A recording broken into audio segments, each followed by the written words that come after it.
aside from the Hague of C spokesperson directing to me.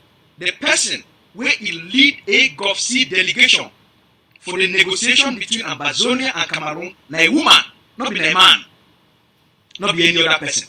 Even me, where we go for the negotiation, I'll be part of the negotiation, achieve the right for self-determination, where Cameroon recognize our right for self-determination, and the mandate. Now me, I will go for assist the head of Hague of C delegation with a woman. Then the part where Capo Daniel go there, he go there. Now a woman will lead the delegation, not be Capo Daniel. Capo Daniel will be follow now the woman as part of Hague of C team. Now the woman will be the head negotiator. And 3 months ago they tell now all these great things, and today they can't tell us something else. For them to can't tell us something else, because something has changed within them.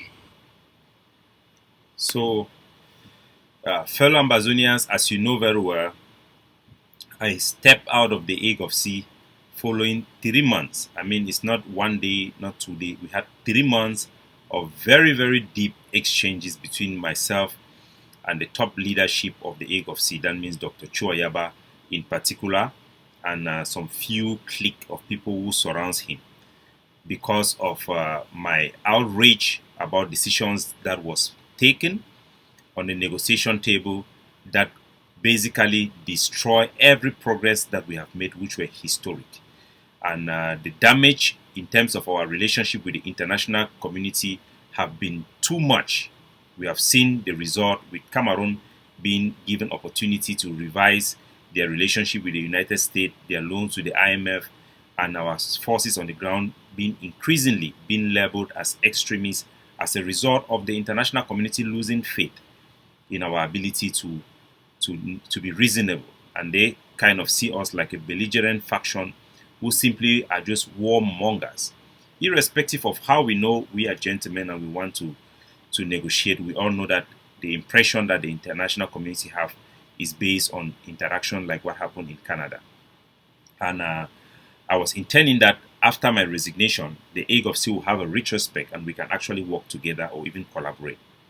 But this is my former friend, who is the current spokesman, being sent out by the Hague of C to come out and lie. Let me say, Lucas just come out for lies on lie way. You go wonder what is going on. Lucas is a member of cabinet of the Hague of C. We don't get several cabinet meetings. He be part of the negotiation team of the Hague of C. So he know very well say, when we go for Canada, now me I be lead the Hague of C delegation. The first meeting we'll go for day, and I will be changed, make them bring it inside because they will talk say around tired. Can you imagine? So they will bring it for inside. Nevertheless, I led the delegation, the initial delegation, before it was replaced by the lady whom I call Jezebel. Now, every delegation who was in Canada knows that I was the lead. The Hague of C president, I have him on video and on audios talking to the cabinet about me being the lead. All the other Ambazonian leaders, because we're having conversation and having meetings in Zoom and WhatsApp when we were deciding on crucial things during negotiation, all of them know that I was the Hague of C lead in those initial meetings. So if somebody who knows the truth and have evidence and have engaged in conversation about the truth comes out and lie openly, knowing that the international community that they claim they are worrying about what I say that may affect the international community, knowing that those international community knew that I was the lead, I was presented to them as the lead, that they too are watching them. So what do you think is going on? There might be two things. That means that they have deliberately as a group decides to blackmail and lie, despite they know they don't know the truth. For what purpose? To conceal something, to what purpose? That will be your own guess.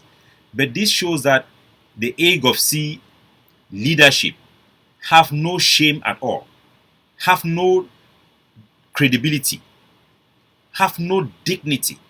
Because if they do, they would have apologized, corrected, if it was a mistake, corrected themselves, and humbled themselves.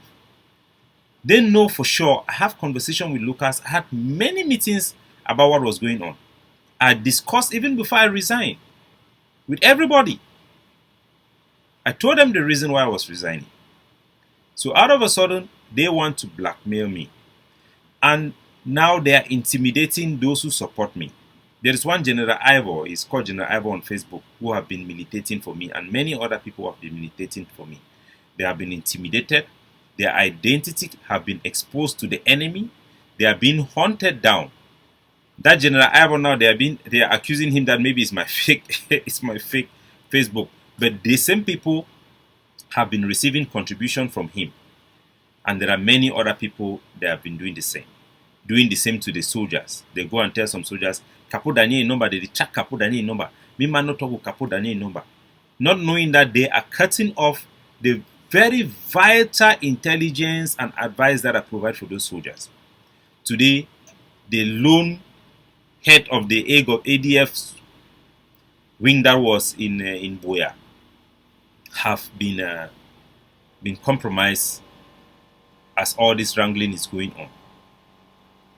Now, if they can do this to me and my followers, me that have represented them in the highest level, giving them the credibility that they have, introduce them to the Ambazonian people to be accepted in mainstream Ambazonia, my own security was compromised by them. That means information I provided to limited member of the leadership of the AGOFC about my personal security have been leaked to the enemy. And I cannot say it, though I can't say it publicly, but I've told other leaders about this incident. They have leaked this information to the enemy, which means that they could kill me. And this is the problem we have had in this our struggle. When people we disagree with, or people are willing to do anything to protect their group, not the public interest, including destruction of our people. The last soldier, ADF soldier who spoke to General Ivor before he was killed, have reached out to me. And it's also saying, that General Ivor was not talking to the ADF, which he told me. He just confirmed that information. He was with General Ivor when he was in Ground 1. They were living together. And John Igiwan of the IG came to Nigeria and was trying to see General Ivor. General Ivor had dispute and argument with members of the ADF because of some weapons he wanted to buy, and they were trying to control him like a kid. And he was pissed off with them. And he knew in the back of his mind, according to what his friend is telling me, that the AGOFC were more worried that he may join the IG because John Igiwan was there. So if they can behave like that to me, why would some of those ADF soldiers not think that their hands is in the death of General Ivor if they can behave like this to me? And this is the reason why a very noble struggle for our common people have stalled and have made our people to be questioning whether it is worth it or not, and to think of the possibility that they could never think of. Because when they look at people like this, who come out to discredit people, to lie about people, to even expose people for assassination, for only to protect their group, not even to protect Ambazonia. If their point was that Capo Daniel is compromised or something like that, how would you even justify that Capo Daniel could be? So this is the AGOFC. And the good news for our people is that the war knows better. And the war we have been engaging in diplomacy robustly, far beyond the AGOFC combined have been doing the time I was there. And I can assure you, I'll be carrying my first international trip to the European Union at the end of this month to engage. I will not be doing those type of shady deal and private secret things on your behalf. I'll be telling you exactly what I'll be doing on your behalf. I'll be traveling to Europe at the end of this month to engage with members of the European Union, positively to reassure them about Ambazonians' commitment to international law and to viable solution to our people that will secure them a victory and an independent homeland in a reasonable and a rational manner. I'm going to continue this journey with you. I'm going to advocate for you robustly. I've gained the reputation internationally for you and the credibility for the international community for representing our people. Right now, as the most influential activist who speaks on behalf of Ambazonia, I have taken that responsibility to lead this struggle away from Dr. Cho Ayaba, who have betrayed our people in negotiation, losing the historic gain we have made for personal benefit. Just like Lucas said, I even saw my own sister, the woman of God, Immaculate, who posted something that they have crafted in ACN, stating that we were not even expecting anything from the pre-talks and that Cameroon was not acting in good faith. What a shame. So why will you engage in negotiation if you believe Cameroon was not negotiating in good faith? Why will you come and tell the Ambazonian people that we achieved historic victory in that negotiation if that was not the case? So you are willing to just lie and even bring down the things that we have won. Simply for what? What I want our people to know is this. The Cameroon government offered. It's not that we Ambazonian we ask. The Cameroon government offered to release prisoners. They brought lists. They asked us to submit our own list. They took time and I actually fit the name of prisoners. And I actually told some of those prisoners that they will be released because it was sure. They actually offered ceasefire with very little obligation on us. All we need to do was to stay in our barracks and commit not to attack Cameroon military.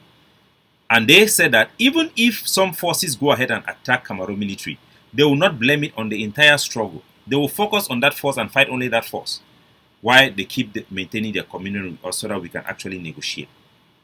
And the AGOVC, because they have sabotaged that peace deal, because they are power monger, they are people who are hardliner, who just want to fight until all of our children are killed. They have come now to tell some of their blind followers that it was a lie. Cameroon was pretending. Cameroon was not acting in good faith. So if Cameroon offer you prisoner release, why don't you accept it and facilitate the process and see whether they will release it or not? So do you think that Cameroon will come and say that we want to release prisoners and sign commitment together with you and the Canadian government? You have heard researchers come out and say that the president of Cameroon authorized that negotiation, despite what René Sadi have said. So how can you even believe yourself? How will anybody ever believe you? Because you will never have any negotiation that is better than this with such level of high commitment. So if you said that negotiation was rubbish, why did you even sign the commitment? Because the AGOVC signed. They signed for ceasefire. Cameroon offered ceasefire. And we accepted it. We signed it. Then later on, the AGOVC leadership sabotaged it.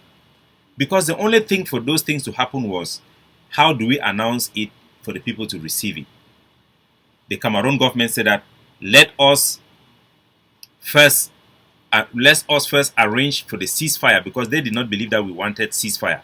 I was actually thinking that the Cameroon guys were crazy, because I actually thought that we Ambazonian, we wanted ceasefire because they are fighting in our land. They are killing our own people. So the Cameroon government said that we don't believe that you people want ceasefire. We believe that you people just want this announcement to use it for propaganda against them. So we must first have the meeting to arrange for ceasefire before we even make the announcement. And if we make the announcement without making arrangement for ceasefire and prisoner release, we are going to withdraw. That was the warning Cameroon gave to Canada and to us. And because Ayabacho wanted this thing to be destroyed, which I have give information to you people because they are challenging me, I wouldn't have even given you the reason, because it would have been obvious to everybody that what happened. in our private meeting, eternal meeting, between myself, Dr. Cho, the Vice President, Dr. Julius Ni, and the head of the ADF, Benedict Kwa. I think we're three of us, which are the people who really run the show. Actually, the people who manage the egg of sea are me, Dr. Yabacho, Benedict Kwa, Mama Wali to an extent.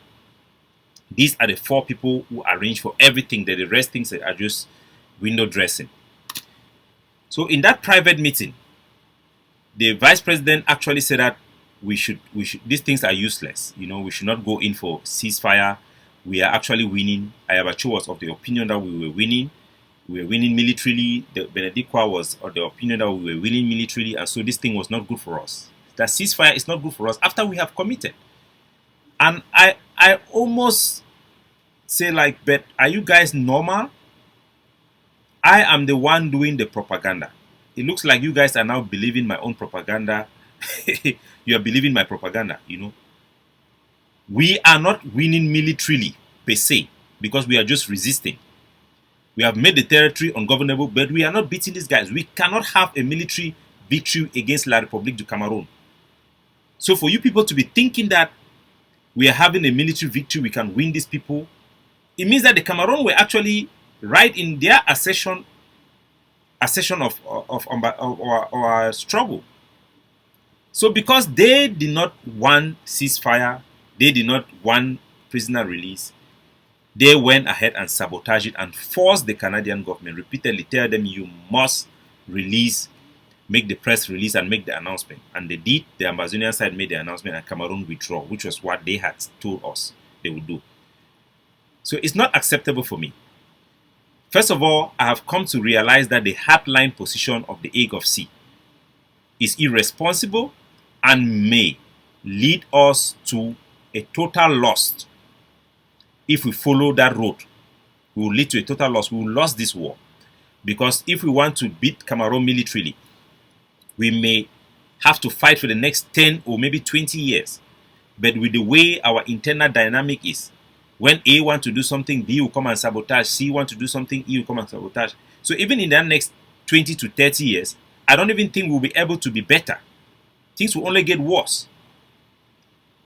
So these guys are not seeing the reality.